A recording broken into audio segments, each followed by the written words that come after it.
on them and put it twice on you. The problem with giving something to God is that once you give it to God, you can't pick it back up. We want to give something to God, and then every day, because God does not move, God does not act as we want Him to move and act, we're saying, God, you can't handle it. And so that's why the turmoil keeps getting revisited. That's why it's there. That's why it's keep going on. To give something to God does not mean that it's not coming back. It means that it's going to come back. But you have to say, God, I gave it to you. I had to tell somebody the other day, if I've got a problem with you, I may not tell you.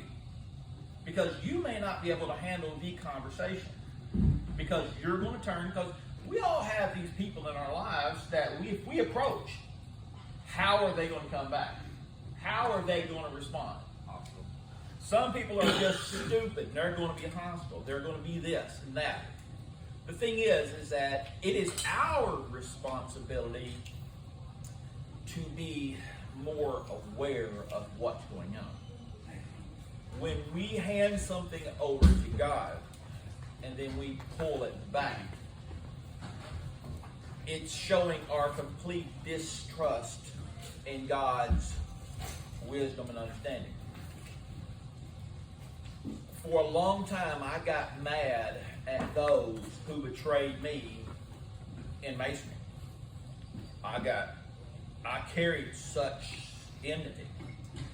But I had learned this lesson prior at Smith Ford from those who betrayed me and hurt me and my family and sought our destruction there. And what happened is God laid it on my heart. And I remember seeing Leland one day standing there in Lowe's. And for the longest time, I would back down. I would try to be, because Artie and I both grew up in the martial arts. The last thing that you're taught is confrontation. The last thing you're taught. Matter of fact, you spend your entire martial arts career learning how to not hit people. And it's hard to learn how to hit people because you've never trained to hit people. You've never trained. So you've always known you could whoop this person, but yet you've always had to back it off because we were taught not to. And so the thing is that there can be a point in my life where, and Artie can understand this as well, the gloves came off. Because God didn't handle the things the way that I wanted to handle it. And so I had done playing. Like, you can ask Bailey and David, there's a situation in my life right now that I am wrestling with. A man who's threatened to shoot my dog. I've already told. I said, man, I'm going to tell you something. Please don't. And you're right. She's over aggravating your dogs. I know that she's aggravating them. It's not a shooting offense. But I explained it to him. I said, you don't want to shoot my dog. I'm telling you, you don't want to do this. I said, please don't shoot my dog. It's not so much to spare her life in as much as it is to spare his. Because in my mind, you can ask Bailey and them, I've done plotted out my revenge. Down to the fact of, I know I have a partial. And so now I'm already considering how to get me a full insert made of how to protect my teeth. But I've also figured out how I've got to attack him in a manner that would eliminate all of his. So I'm thinking about all of these repercussions of all these things that I'm thinking is going to happen if he does this. It is a very unjust thing for him to do. But I have to sit here and I walk around and I carry these things in my mind. This is how I walk. Because I have carried it so long. And I'm at the point to where so when God, and I see Leland, I've known Leland since a punk kid. And I know what they did to me there. And I said, next time I see him, I'm going to flatten him out because I've spent my entire life being nice. I'm tired of being nice. That's mine. God said, shake his hand. Oh, heck no, God. Heck no. He says, shake his hand. Thank him. What? He says, are you in a better place now? I know I'm going to be, and I know that it's going, at the end of this, I'm going to be better. I know that. Right now, it's not. God says, how long do you want to carry this around? He said, because until you address this thing, until you show him that he doesn't have control of this situation, right now you are under his influence. It means you are under his reign. He has it over you. I did this. I did that. A little smugness about it. And so I was like, okay, God, if this is what you want me to do. He says, well, no. He says, you have to want to do this thing because I cannot grow beyond this point.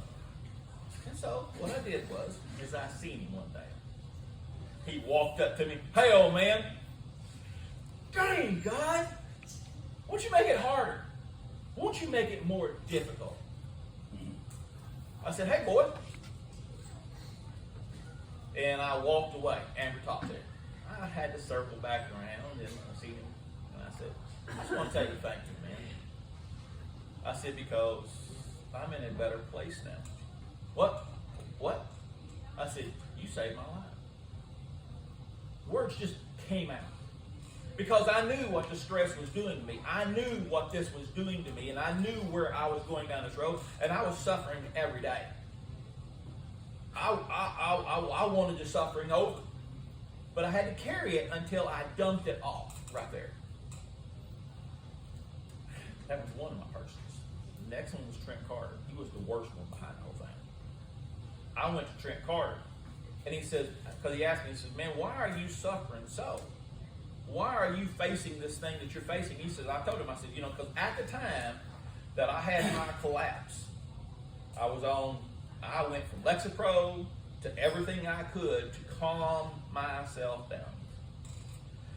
I had, the day I went in the hospital, I had shingles. I had kidney stone.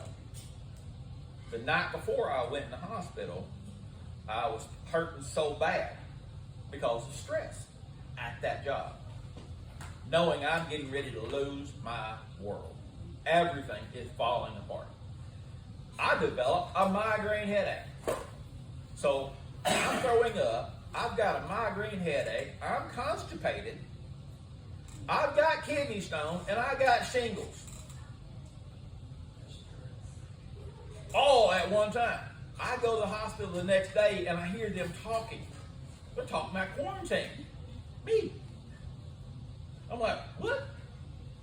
So where's my blessing? Well, God, you said you got all this. And I'm stressing. I am at this ball of wax and I'm one step away from suicide because I'm that distraught. And I go to Trent Carter and Trent says, what are you so worried about? I said, I know I'm getting ready to lose my job. I know it's coming. He says, have I told you that? I said, no. He said, then why are you worried about it? Because I know it's coming. Within a few weeks, guess what? He walks up and he's fired me. So all that was a lie. I see him walking down Lowe's. God says, confront him. So I walked up to him and he seen his eyeballs was like, because he would not, when I was at Smith Ward, the last I seen him, he would not get out of my way. He stood in the doorway. I moved him out of my way. And Kenny catches aside, says, Trent, go outside. Trent, he says, Trent, go outside. Because I shake it. Trent, Kenny knew what I was getting ready to do to Trent Carter. I was that angry. I did not want to go to Trent. God said, are you in a better place? Are you in a better place? Yes. Then why are you still angry? I had to do all this to move you, to put you in a better place. But you're still holding on to that right there. Don't worry about showing Trent you're free. Show your enemy, and yourself that you're free of these restraints. They have no hold on you. So I'm seeing Trent walking down with his wife and his son, and I walk up to him, and he's like, because he don't know how I'm going to respond. I said, man, I want to tell you thank you. I said, you don't know. I said, you saved my life. Well, how did I do that? I said, I know you didn't mean it for good. I didn't know you, and I know you did not mean it. I said, but you was being used by the hand of God. I said, you done what I could not do. You took me out of a situation that I would have never taken myself out of. And I said, I just want to tell you thank you for that. And I said, you saved my life. And I said, I'm happier now than I would have ever dreamed, but I would have never left Smith Ford. I would have stayed in that pile of misery. My misery did not end even at that moment, but I took my first step out of misery. Does that make sense? I took my first step out. And the longer I walked in it, the more I told these people that they did not, because they did not do that for my benefit. Even though God had planned it for my benefit, they didn't do it. They did it with maliciousness. And maliciousness is the whole reason. One of these days I'll give you the lesson on malice. And that's why it's called the apple tree, the original sin. It's the root of malice. It's the root of evil. It's malay. And the thing is that they had that root of evil within inside of them. By me saying these words, I started freeing myself. Fast forward in Freemasonry, a thing that I loved and devoted a large part of my life to. And I asked God, because He showed me that I was on the wrong road. I said, then God, I said, if you don't like this road, if this road is not for your glory, take me out of this road. I don't have the strength to quit myself. I don't have the strength. Take me out of this. Take this off of me. Within 2 weeks, my attack came from my dearest friends. Long story short, someone asked me, they said, Monty, are you still mad? Are you still angry? I said, I can't be. Because God has spoke to me. He said, Monty, He said, you asked me to remove you. You said, if it was for whatever reason, I didn't understand where I was going this thing, but God pulled me from this thing. He says, I used them as tools to get you out. If you're mad at them, that means you still want back in that. He said, do you want back in it? I said, no. Then don't be mad at them anymore. Because you being mad at them, they're still empowered. That's what they wanted. They want to feed off that. Your enemy wants to feed off of where you're at right now. He wants you where you're at right now. He wants every one of you where you're at right now. And you know why? If you're comfortable, He wants you to be comfortable. Because the thing is that you're not hot, you're not cold. You're perfectly just fine. And the Bible says being lukewarm is the most dangerous place in the world. That's comfortable. If you're agitated, if you're in depression, that's where your enemy wants you at. Because that's where he can do the most destruction to you. Carrie, you are one of the most amazing people that I know. But yet I watch you and I see, and I know you're hurting, girl. I understand you're hurt. But the thing is that, man, when you give your pain to God, say, God, I don't understand, I don't know, and you're going to have to deal with it. I wake up every day and I think about the pain that's happened in my life. But I say, God, I don't understand it. But I'm going to keep on going. Because I cannot stay right here. Because if I stay right here, this is where I'm always going to be. I don't want to be there no more. And every time I want to do harm to those who harm me, God says, you want to handle all this thing? You want to be in control? We know what happens when Monty's in control. I can't control myself. It's like I tell everybody, don't send me a friend request, don't do nothing on social media, because you say, well, I got offended. You know, why you don't like me? You don't want to accept my friend request on social media? I'm not on social media. You know why I'm not on social media? Soft porn. Them videos get fed in to my stream. And that's the first thing I pull up. All of a sudden I got this mama. She's dancing around there with things all hanging out. Because that's where my enemy wants me to be at. He wants me to be back there. The only way I can remove myself is to stay gone. So if I don't accept friend requests, it's because I'm not on there. Don't get offended by this. Understand why I do it. I separate myself from this thing. I have to eliminate these influences in my life. I have to move on. So I busy myself with other things. There has to be a point, Carrie, where you are going to have to, and all of us have to, walk away from that. The thing is that have you prayed, God, I give you this. I don't understand why it happened. What if it's not a person that took it? It's quite conceivable that it's not. Sometimes there's a story in the Bible, and I tried to find it this morning, about a young king that God took before he sinned. I can't find it. Can't find it. I know it's there. I've read it several times, but it's not time to find it. But the point is that God pulled this king out of this picture before he got bad.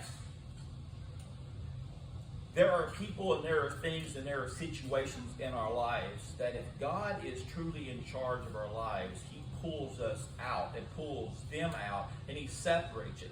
Have you ever been separated from a friend that later on you see where this friend went? And if you would have stayed walking with this friend, where would your odds have been at? How about people that you truly love, we really care about, and yet but whenever we're around these people, they're life suckers. You have to separate yourself from it. There has to be a point where you make the decision to rise above. I've got a thing because of something I've done, I have hurt myself. A physical problem that is no fix. My grandpa had basically had the same problem, and I think now I even understand what might have caused my grandpa's problem. Lance and I was working. If Lance remembers, there were a time that when I was sitting there and all of a sudden I had to get up and move because it hit me. And it's a tear.